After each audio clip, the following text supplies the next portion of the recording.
اور ہم اس پورا ہم مدینے کی قبروں کا اس کا احترام کریں گے، اور جو ڈیمالش ہو گیا اس کو ہم بنوا دیں گے. یہ سب اس طرح کے فالس انہوں نے پرومسز کرنا شروع کیے، اور آخر کار طے یہ پایا کہ صورتحال کا جائزہ لینے کے لیے اور شاہ سے براہ راست گفتگو کرنے کے لیے ایک ڈیلیگیشن جائے،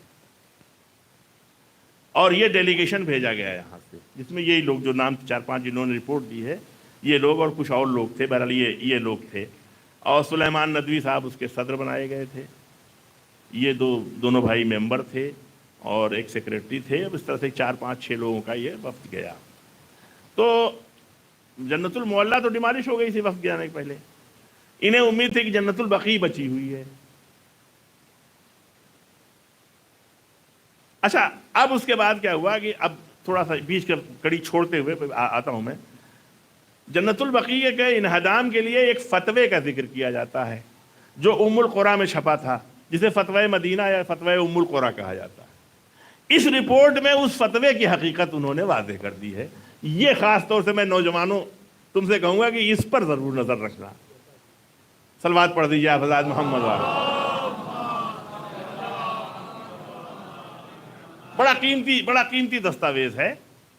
اور یہ 26 مئی 1926 کو 25 اپریل میں یہ ڈیمولیشن ہوا ہے. 26 مئی کو یہ ڈیلیگیشن جو ہے وہ جدہ پہنچتا ہے. 26 مئی کو اکبر جہاز ساحل پر لنگر انداز ہوا. اب میں اسی کو پڑھ دے رہا ہوں، انہی کی رپورٹ پڑھ رہا ہوں. اس وقت سب سے پہلی جو وحشت ناک اور جگر گداز خبر ہمیں ملی وہ جنت البقیع اور دیگر مقامات کے مزارات کے انہدام کی تھی. 26 مئی کو جب جدہ پہنچتے ہیں تو انہیں یہ خبر ملی.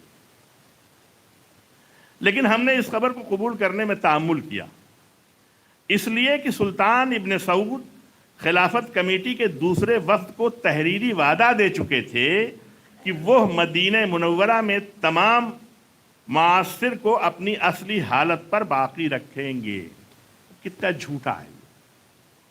اب یہ رپورٹ کہہ رہی ہے، یہ اس میں ہم کچھ نہیں کہہ رہے ہیں، یہ رپورٹ کہہ رہی ہے کہ اس نے وعدہ کیا اور اس کے بعد اس نے خلاف کیا. جی، ان میں کسی قسم کا تغیر روا نہ رکھیں گے جب تک کہ معتمر اسلامی کوئی آخری فیصلہ نہ کر دے.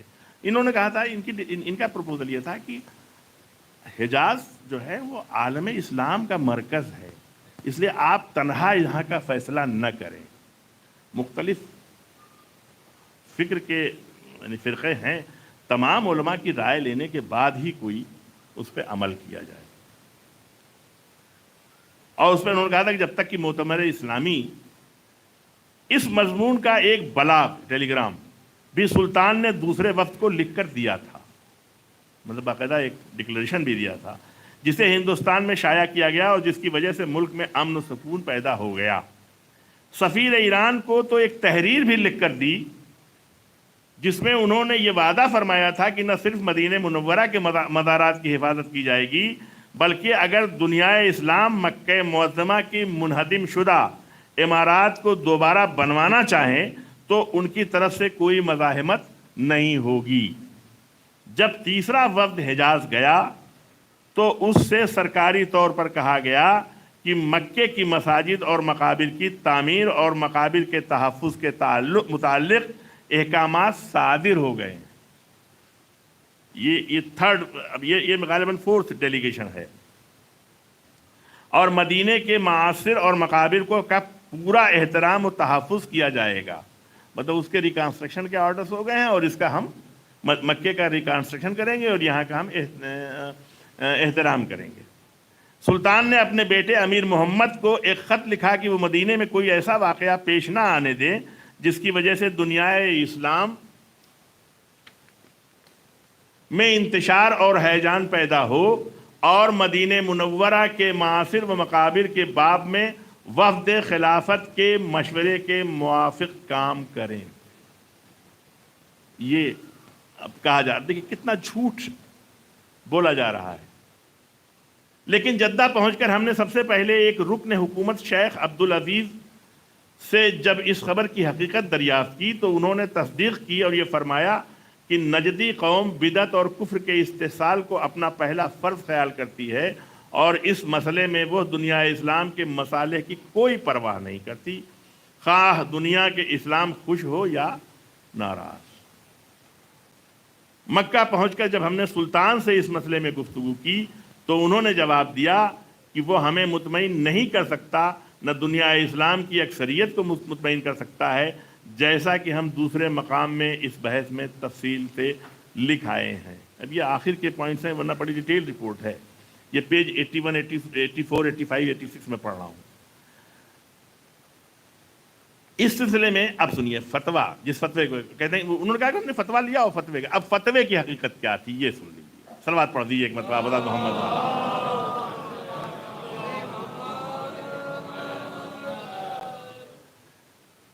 اس فتوے کی حقیقت کے متعلق جو حالات ہم سے بیان کیے گئے ہیں وہ یہ ہیں۔ اب کیسے یہ فتویٰ دیا گیا ہے اور لیا گیا ہے سن لیجیے۔ قاضی عبداللہ بن بلحید، یہ قاضی القضات یا چیف جسٹس ہے، جو بھی چیف قاضی تھا ان کا، آل سعود کا، جب مدینہ منورہ پہنچے تو انہوں نے علماء مدینہ کو اپنے مکان میں بلوایا۔ اب مدینہ کے علماء کو بلوایا، علماء مدینہ کے ان کے مکان پر جمع ہو گئے تو قاضی عبداللہ بن بلحید مکان کے اندر سے اندر تھے، ان کے سگے بھائی حمد بن بلحید پہلے باہر نکلے اور علماء مدینہ کو ان الفاظ سے مخاطب کیا۔ اب یہ سمجھیے کہ تھریٹ ہے، اوپن تھریٹ ہے۔ یا اہل حجاز انتم اشد کفرا من حامان و فرعون، تم تو کفر میں حامان اور فرعون سے بھی زیادہ شدت اختیار کیے ہو اے اہل حجاز۔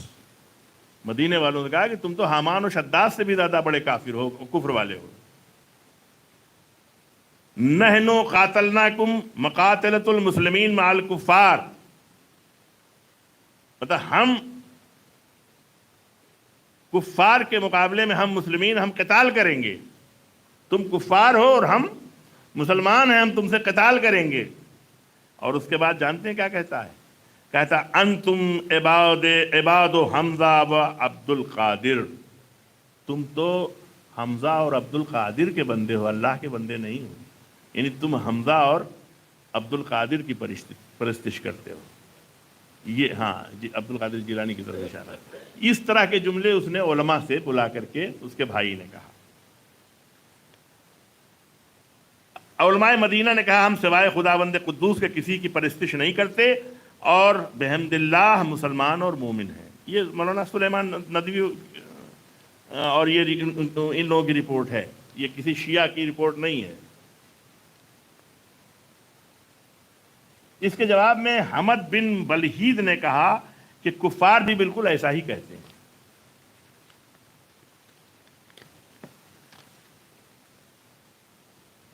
اور وہ بھی اپنی بت پرستی اور کفر نوازی سے انکار کیا کرتے تھے۔ علماء مدینہ نے اس اعتراض کا جواب دیا مگر حمد بن بلحید نے جواب کی طرف کوئی توجہ نہیں دی۔ کہا جاتا ہے کہ وہ علماء مدینہ کو سخت الفاظ سے مخاطب کرتا رہا۔ اس کے بعد قاضی عبداللہ بن بلحید تشریف لائے۔ اب بڑے صاحب آ رہے ہیں، چھوٹا دھمکا چکا تو اب بڑے صاحب تشریف لائے۔ انہوں نے علماء مدینہ سے حضرت ذیل مسائل کے متعلق سوالات کیے۔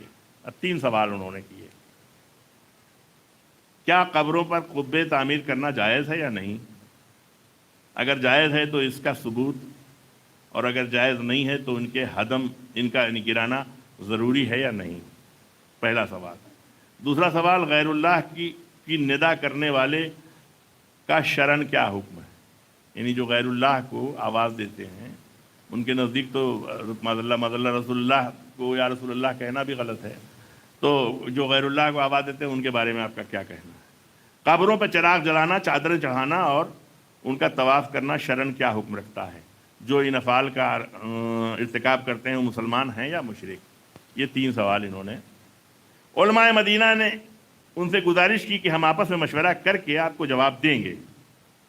اس پر عبداللہ بن بلحید قاضی القضات نے سخت لہجے میں کہا کہ تم اب جا کر پڑھو گے؟ اور پھر جواب دو گے؟ مگر علماء مدینہ نے کہا ہم بغیر کسی مشورے کے کوئی جواب نہیں دے سکتے۔ چنانچہ انہیں مہلت دی گئی اور دوسرے دن علماء مدینہ نے باہمی مشورے کے بعد قاضی صاحب کو حسب ذیل جواب دیا۔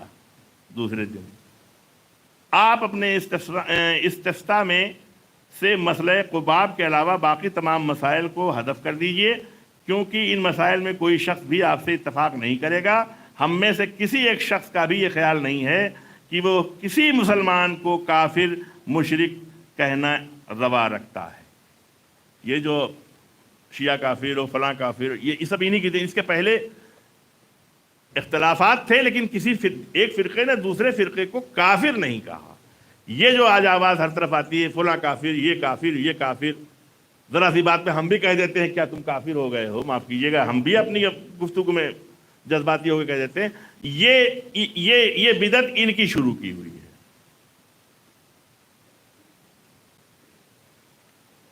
اب اس کے بعد مسئلہ قباب روزوں کے بارے میں علماء مدینہ کی دو جماعتیں تھیں۔ ایک جماعت کا یہ خیال تھا، اب ظاہر بات ہے مسلکی اختلاف تو تھا ہی، لیکن خیر، ایک کا یہ خیال تھا کہ قبوں کی تعمیر شرعاً ممنوع نہیں ہے، جسے انہوں نے قاضی صاحب کے سامنے بڑی جرأت کے ساتھ ظاہر کیا۔ اسی جماعت میں مولانا عبدالباقی صاحب فرنگی محلی تھے، اور جماعت کا خیال یہ تھا کہ اگرچہ تعمیر قباب جائز نہیں مگر ان کا ہدم بھی غیر ضروری ہے، یعنی اگر تعمیر کرنا جائز نہیں بھی ہے تو ان کو گرانا ضروری نہیں ہے، اس لیے کہ ان کے گرا دینے سے شام میں ایک زبردست شورش پیدا ہو جائے گی، یعنی ہیجان اور پریشانی اور اختلاف پیدا ہو جائے گا۔ دور سے پڑھ دیجئے صلوات ایک بار۔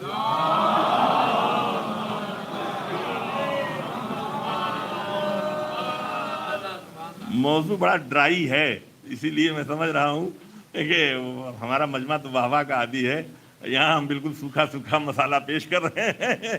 صلوات پڑھ دیجئے ایک مرتبہ۔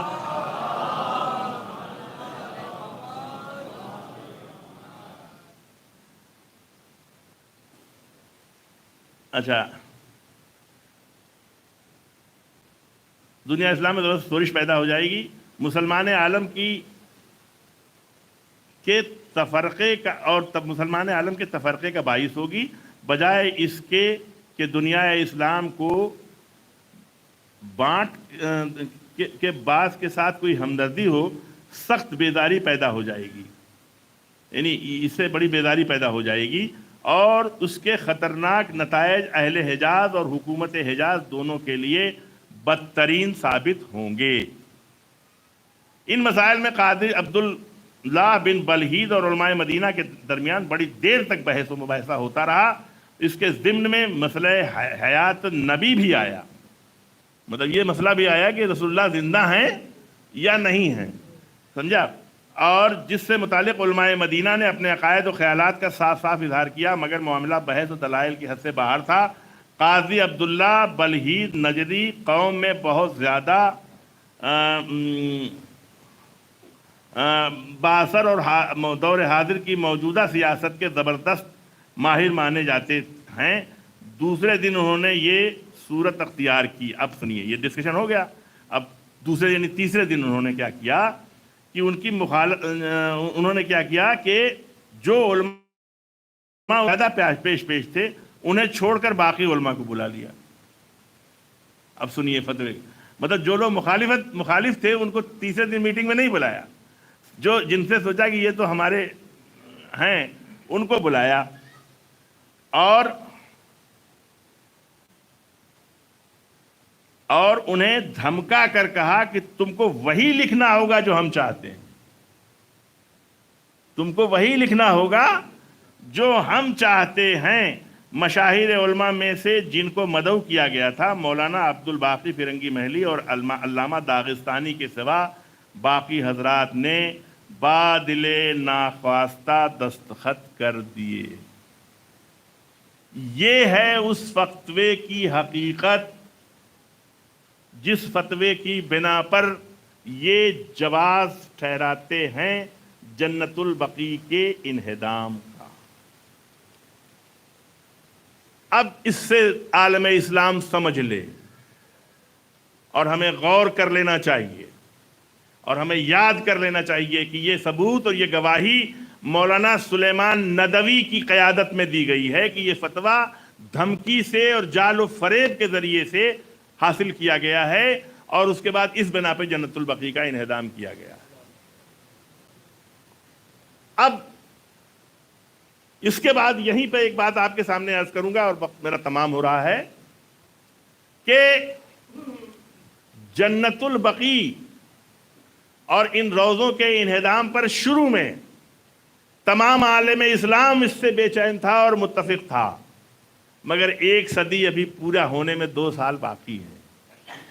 افسوس کہ یہ مسئلہ سمٹ کے فقط شیعوں کے تک محدود رہ گیا، باقی عالم اسلام اس کو بھول چکا ہے، جیسے فلسطین کو لوگوں نے بھلا دیا تھا۔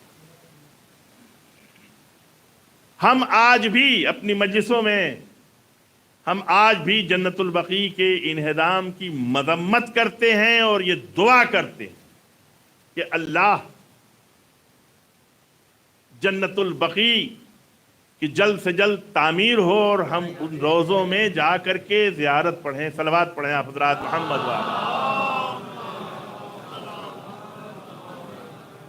بس عزیزان گرامی، رحمت کو تمام کرتا ہوں، زیادہ نہیں۔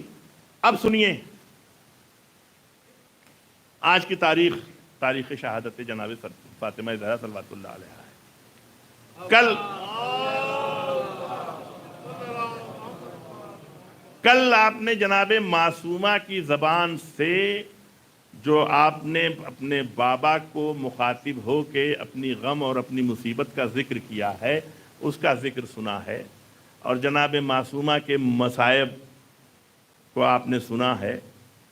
آج ہم جناب معصومہ کا ماتم اور نوحہ کرنے کے لیے جمع ہوئے ہیں۔ آج میں معصومہ کا نوحہ جو مولائے کائنات نے پڑھا ہے وہ آپ کے سامنے پیش کرنا۔ علی کتنا تنہا تھے، علی کتنا تنہا تھے۔ دیکھیں ایک بات بتا دوں، بعد وفات پیغمبر دوست بھی دشمن ہو گئے تھے، دشمن تو دشمن تھے ہی، اور اس کی وجہ علی شریعتی نے جو فاطمہ ہے اس میں بڑی اچھے ڈھنگ سے لکھا ہے۔ ان کا دیکھیے، دوست جو بظاہر دوست رہتے ہیں مگر آپ کی ترقی اور آپ کی بلندی پہ ان کے دل میں حسد کا جذبہ رہتا ہے، اور جب موقع ملتا ہے تو وہ حسد ظاہر ہو جاتا ہے۔ اور دشمن تو دشمن ہے ہی ہے، دشمن تو آپ کا مخالف ہے ہی ہے۔ علی کی عظمتوں اور رفتوں کی وجہ سے جن کو حسد تھا اور اپنے دلوں میں وہ اپنے حسد کو چھپائے ہوئے تھے، وہ حسد اور جو مخالف تھے، جو دشمن تھے علی کے، وہ تو دشمن تھے ہی، ورنہ بعد وفات پیغمبر در فاطمہ و علی پہ صرف سلمان، مقداد اور عمار نظر آتے ہیں۔ تاریخ تو یہی کہتی ہے نا کہ سلمان ہے، عمار ہے، مقداد ہیں، ابو ذر ہیں، 4-5 لوگوں کے علاوہ کوئی نظر نہیں آ رہا ہے۔ اور وہ مہاجرین وہ بھی علی کے در پہ نظر نہیں آ رہے ہیں، وہ انصار وہ بھی علی کے در پہ نظر نہیں آ رہے ہیں۔ سناٹا ہے در سیدہ پر، در رسول پہ سناٹا ہے، اس لیے کہ جو حسد والے تھے وہ اور جو مخالف تھے وہ ایک ہو گئے تھے۔ اور اسی لیے تاریخ میں دیکھتے جائیے، اور اس کی انتہا دیکھنا ہے تو کربلا میں دیکھ لیجئے، جہاں مہاجرین اور انصار سب کے سب حسین کے مقابلے میں کھڑے، گنے چنے 72 نظر آتے ہیں۔ یہی عزیزان گرامی، یہی کیفیت مدینے میں جناب سیدہ کے گھر پہ ہے۔ عزیزو، آج اہل بیت کی پہلی شام غریباں ہیں، آج اہل بیت کی پہلی شام غریباں ہیں۔ کیوں؟ ارے پہلا سانحہ وفات جناب سرور کائنات ہے، مگر گھر میں بچوں کو تسلی دینے کے لیے علی اور فاطمہ موجود ہیں، ماں اور باپ تو موجود ہیں۔ عزیزان گرامی، کربلا میں جب شام غریباں آئی ہے تو بیوہ عورتیں تھیں، چھوٹے چھوٹے بچے تھے۔ ہاں، کربلا کا علی بھی تنہا تھا، کربلا کا علی بھی تنہا تھا، مگر کہوں گا اے علی، اے کربلا کے علی، آپ کو تسلی دینے کے لیے زینب موجود ہے، لیکن مدینے میں آ جائیے، علی گھر میں تنہا ہے، ننھے ننھے بچے ہیں، کوئی تسلی دینے والا نہیں ہے۔ یہ پہلی شام غریباں ہے اہل بیت کی، اور وہ دوسری شام غریباں ہے۔ تو یہ ہمیں صحیح معنوں میں یہ مجلس شام غریباں ہے، یہ مجلس شام غریباں ہے۔ اور اس شام کے پہلے علی نے کیا نوحہ پڑھا ہے، بس عزیزان گرامی سنیے۔ قبر جناب سیدہ کے سامنے کھڑے ہوتے ہیں مولا کائنات، اور اس انداز تاریخ کہتی ہے، اس طرح سے کھڑے ہیں کہ آپ کے سامنے قبر ہے جناب سیدہ کی، اور قبر رسول ہے۔ مطلب آپ اس جہاں کھڑے ہوتے ہیں تو آپ کے سامنے پہلے قبر جناب سیدہ ہے، اور اس کے سامنے قبر جناب سرور کائنات نظر آ رہی ہے۔ اب اس کے بعد آپ مخاطب ہوتے ہیں، سنیے، میں کوئی مصائب نہیں پڑھوں گا، علی کے مصائب کو سن لیجئے، کافی ہے ہمارے لیے رونے کے لیے۔ فرماتے ہیں، اے اللہ کے رسول، اب علی کا درس سنیے، اے اللہ کے رسول، آپ پر میری جانب سے اور آپ کے ہمسایہ میں پہنچنے والی، آپ کے پڑوس میں پہنچنے والی، آپ سے بہت جلد ملحق ہونے والی آپ کی دختر کی طرف سے سلام۔ یا رسول اللہ، آپ کی بیٹی آپ سے قریب جا رہی ہے، اس کی طرف سے بھی میں آپ کو سلام کرتا ہوں، اور اپنی طرف سے بھی سلام کرتا ہوں۔ یا رسول اللہ، اب سنیے، علی اپنا نوحہ درد پیش کر رہے ہیں۔ یا رسول اللہ، آپ کی دختر عزیز کی رحلت کے باعث میری شکیبائی جواب دے چکی ہے، میری طاقت ضعف سے بدل رہی ہے۔ اللہ اللہ، قاتل مرحب و انتر، جس کی ایک ضربت ثقلین کی عبادت پہ بھاری ہو، جس کی 3 انگلیاں باب خیبر کو اکھاڑ دے، اس کی طاقت کا نام ہے فاطمہ۔ کہتے ہیں میری طاقت مجھ سے چھن گئی ہے یا رسول اللہ۔ اور اسی لیے کل سنا ہے کہ علی مسجد میں جب جناب سیدہ کی شہادت کی خبر سنتے ہیں تو اٹھتے ہیں اور گرتے ہیں، اٹھتے ہیں اور گرتے ہیں۔ یہ مولا فرما رہے ہیں کہ میری طاقت چھن گئی،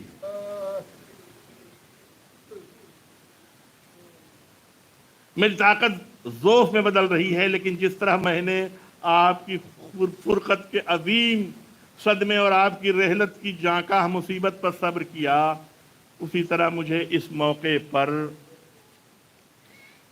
بھی صبر سے کام لینا ہے۔ میں نے اپنے ہاتھوں سے آپ کو لحد میں اتارا، آپ کی پاک روح نے ایسی حالت میں پرواز کی کہ آپ کا سر اقدس میرے حلقوم اور سینے کے درمیان تھا۔ انا للہ و انا الیہ راجعون۔ فاطمہ ایک ودیعت تھی جو پلٹا دی گئی، ایک امانت تھی جو واپس لے لی گئی، اور رہن چھوڑا لیا گیا، لیکن اب میرا حزن و ملال دائمی ہے۔ علی اپنی کہتے ہیں اب میرا غم دائمی ہے، اب یہ ختم نہیں ہونا، اب میری راتیں جاگتے گزریں گی۔ جناب زینب نے نوحہ پڑھا تھا، جناب عباس کی شہادت سن کر کے کہا تھا، اے بھیا، اب یہ جملے سنیے باپ اور بیٹی کے، اے بھیا، وہ آنکھیں جو تمہارے خوف سے جاگتی تھی وہ اب چین کی نیند سوئے گی، اور اے بھیا، وہ آنکھیں جو چین سے سوتی تھی اب تمہارے بعد وہ راتوں کو جاگیں گی۔ یہ بیٹی کہہ رہی ہے اور باپ بھی یہی کہہ رہا ہے، یا رسول اللہ، اب رات کو علی کو نیند نہیں آئے گی۔ میری راتیں جاگتے ہوئے گزریں گی، یہاں تک کہ خداوند عالم میرے لیے بھی وہی گھر منتخب فرما دے جس میں آپ مقیم ہیں۔ اب اس کے بعد زمانے کے مظالم کی طرف مولا متوجہ ہو کے کہتے ہیں، یا رسول اللہ، اب آپ کی دختر آپ کو مطلع کریں گی کہ کس طرح آپ کی امت نے ایک آ کر کے ان پر مصیبت کے پہاڑ توڑ دیے، کہ شہزادی کہتی ہے، بابا، آپ کے بعد مجھ پر وہ مصیبتیں پڑیں کہ اگر دن پہاڑ میں پڑتی تو ریزہ ریزہ ہو جاتا، اور اگر دن پہ پڑتی تو وہ رات تاریک رات میں بدل جاتی۔ آپ کی دختر آپ کو مطلع کریں گی کہ کس طرح آپ کی امت نے ایک آ کر کے ان پر مصیبت کے پہاڑ توڑے، اور آپ ان سے تمام حالات پوچھ لیں، ایک ایک بات دریافت کر لیں، وہ آپ کو اپنے تمام مصائب سے باخبر کریں گی۔ یا رسول اللہ ذرا بیٹی کے پہلو شکستہ میں بھی نظر ڈالیے گا، فاطمہ کی پسلیاں ٹوٹی ہوئی ہیں، فاطمہ کے بازوؤں پہ اس طرح سے نیل ہیں جیسے عورت کے بازو پہ بازو بند کے نشان پڑتے ہیں۔ عزیز و علی اسی کی طرف متوجہ کر رہے ہیں، کہتے ہیں یا رسول اللہ آپ ان سے پوچھ لیں، آپ ایک ایک بات دریافت کر لیں، وہ آپ کو اپنے تمام مصائب سے باخبر کر دیں گی۔ یہ تمام مصیبتیں ان پہ گزر گئیں، حالانکہ ابھی آپ کے رحلت کو کچھ زیادہ عرصہ نہیں گزرا تھا، اور نہ زمانہ آپ کی یاد سے خالی ہوا تھا۔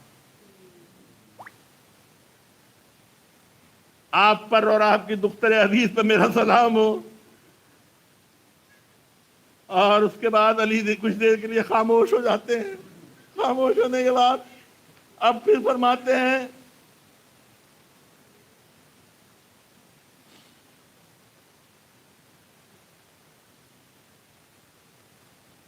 ہیں کہ بس اب سنیے، بڑا قیمتی جملہ پر، بس اگر میں یہاں سے چلا جاؤں تو اس کا سبب یہ نہیں ہے کہ میں اس قربت سے دل گرفتہ ہوں، اور اگر یہاں ٹھہرا رہوں تو اس کا مطلب یہ نہیں کہ میں اس وعدے سے بدظن ہوں۔ کیا کلمات ایمانی ہیں جو خدا نے صبر کرنے والوں سے کیا ہے۔ پھر آپ بدقت اٹھ کھڑے ہوئے، خانہ پیغمبر کی طرف رخ کیے، تنہا اور ملول کھڑے رہے، اور یہ درد و تنہائی کی وہ کیفیت ہے جس کا تصور کرنا بھی مشکل ہے۔ گویا علی زبان حال سے کہہ رہے تھے، اے اللہ کے رسول، آپ نے جو ودیت گرانما میرے سپرد کی تھی، آج میں نے آپ کو واپس تو کر دیا، مگر ہائے افسوس، مجھے جیسی امانت دی تھی اس طرح سے میں اس امانت کی حفاظت نہ کر سکا۔ ارے فاطمہ کے شکم سے محسن شہید ہو گئے، فاطمہ کی پسلیاں ٹوٹی ہوئی ہیں، فاطمہ زخمی ہیں۔ یہ علی کہہ رہے ہیں یا رسول اللہ امانت تو واپس کی، لیکن جس طرح کی امانت آپ نے مجھے دی تھی اس طرح سے میں آپ کی امانت کو واپس نہ کر سکا۔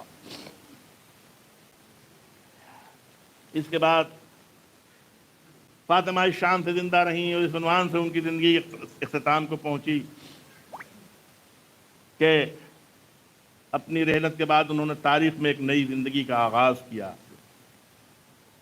اب آپ فرماتے ہیں اب آپ ان کے احوال خود انہی سے سن لیجئے، اپنی بیٹی کے احوال کو آپ خود ان سے سن لیجئے، ان سے پوچھئے، یہ اسرار پوچھئے تاکہ وہ آپ کو ایک ایک بات بتا دیں، آپ کے بعد جو کچھ ان پر گزرا ہے ان تمام باتوں سے آپ مطلع کریں۔ بس عزیزو اب اس کے بعد سنیے، تاریخ میں ملتا ہے، علی شریعتی یہ لکھتے ہیں کہ جس دن آپ کی شہادت ہوئی ہے، بس 2-3 جملے سن لیجئے اور بات کو تمام کرتا ہوں۔ تو علی شریعتی لکھتے ہیں کہ ام رافع سے جناب سیدہ نے کہا کہ ام رافع تم پانی ڈالو، میں غسل کرنا چاہتا ہوں۔ ہاتھ تو زخمی ہے، سیدہ کیسے غسل کرنے؟ لہذا ام رافع سے کہتی ہے ام رافع تم میرے جسم میں پانی ڈالتی جاؤ تاکہ میں غسل کر لوں۔ اس کے بعد تاریخ میں وہ لکھتے ہیں کہ سیدہ باپ کے وفات کے بعد ہمیشہ سیاہ پوش تھی، ہمیشہ باپ کے غم میں ہمیشہ غمگین رہی۔ آج سیدہ نے نئے کپڑے پہنے، آج لباس تبدیل کیا، کھانا پکایا۔ کھانا آپ سن چکے ہیں، بس دوہرا دوں یا ذہنوں کو متوجہ کر دوں۔ کھانا پکانے کے بعد اب اس کے بعد کہا میرا بستر بچھا دیا جائے۔ سیدہ کمرے میں جاتی ہیں اور فرماتی ہیں اسماء بنت امیس سے، اسماء جب میرے بچے آئیں تو انہیں پہلے کھانا کھلا دینا۔ حسنین آئے، آنے کے بعد ایک مرتبہ اسماء بنت امیس کہتی ہیں بچوں کھانا کھا لو۔ شہزادی بچے کہتے ہیں نہیں ہم بنا مادر گرامی کے نہیں کھائیں گے۔ جب بہت اصرار کیا کہا نہیں یہ ممکن نہیں ہے۔ اب ماں کے حجرے میں گئے تو عجب منظر تھا، ماں دنیا سے جا چکی تھی۔ عزیزو بس ایک جملہ سن لیجئے اور بات تمام سن چکے ہیں، پھر دہراتا ہوں کہ جب جنازہ تیار ہو گیا، جب جنازہ تیار ہو گیا تو ایک مرتبہ جب ایک ایک بچہ جا کے جناب سیدہ سے رخصت ہوتا ہے، ایک مرتبہ جب مولا کہتے ہیں حسین جاؤ ماں سے رخصت ہو لو، تو جب فقرہ فرماتے ہیں کہتے ہیں اماں آپ نے ہمیشہ مجھے بلایا ہے، آج میں آؤں گی مگر جب آپ مجھے بلائیں گے بند کفن ٹوٹے، ارے ٹوٹے ہوئے ہاتھ بلند ہوئے، اے میرے حسین آؤ میرے لال میری گود سے میں آ جا۔ بس عزیزان گرامی، روایت میں نہیں کہہ سکتا لیکن میرا دل کہتا ہے حسین نے کہا ہوگا مادر گرامی آج آپ نے بلایا تو حسین دوڑ کے آ گیا، اے اماں جب کربلا میں آپ کو آواز دوں گا تو آپ میری خبر کے لیے آئیے گا۔ ہاں عزیزو، روایتیں کہتی ہیں کہ کربلا کی قربانیاں ہو رہی تھیں، ایک ایک نبی میدان چھوڑ کے جا رہا تھا، جب حسین کی شہادت کا وقت آیا تو اب کوئی نہیں تھا، ایک دکھیاری ماں تھی جس کی آغوش میں حسین کا سر تھا، پشت پر قاتل تھا اور حسین کا سر قلم ہو رہا تھا۔ انا للہ و انا الیہ راجعون، رضم بقضائہ و تسلیما لامرہ۔ اللہم انی اسألک بحق محمد انت المحمود و بحق علی انت العالی وبحق فاطمة وانت فاطر السماوات والارض وبحق الحسین بحق الحسن انت المحسن وبحق الحسین انت قدیم الاحسان وبحق ائمہ الطاہرین علیہم السلام من الذریۃ الحسین علیہ السلام۔ پالنے والے ہماری اس مختصر سی ادا کو قبول فرما، پالنے والے ہمیں روز قیامت شہزادی کی شفاعت نصیب ہو، ان کی چادر کے سائے میں ہمیں جگہ مل جائے تاکہ ہماری آخرت سنور جائے۔ اے پالنے والے، فاطمہ زہرا کا واسطہ ہے، اس مجلس کے بانیوں اور شرکا اور تمام مومنین و مومنات کی تمام جائز اور شرعی حاجات کو پورا کر دے۔ جو مرحومین اب نہیں رہے ہیں ان کی مغفرت فرما، ہمارے گناہان کبیرہ و صغیرہ کو معاف فرما دے۔ آپ حضرات آخر میں ایک بار مقصود بھائی مرحوم کی روح کو سورہ حمد اور 3 بار سورہ توحید کی تلاوت فرما کر بخش دیں۔ پالنے والے زمانے کے امام کی خدمت میں ہمارا پرسہ ہے، اسے میں مولا قبول فرمائیے اور پالنے والے امام کے ظہور میں تاجیل فرمائیے۔ بسم اللہ الرحمن الرحیم، الحمدللہ۔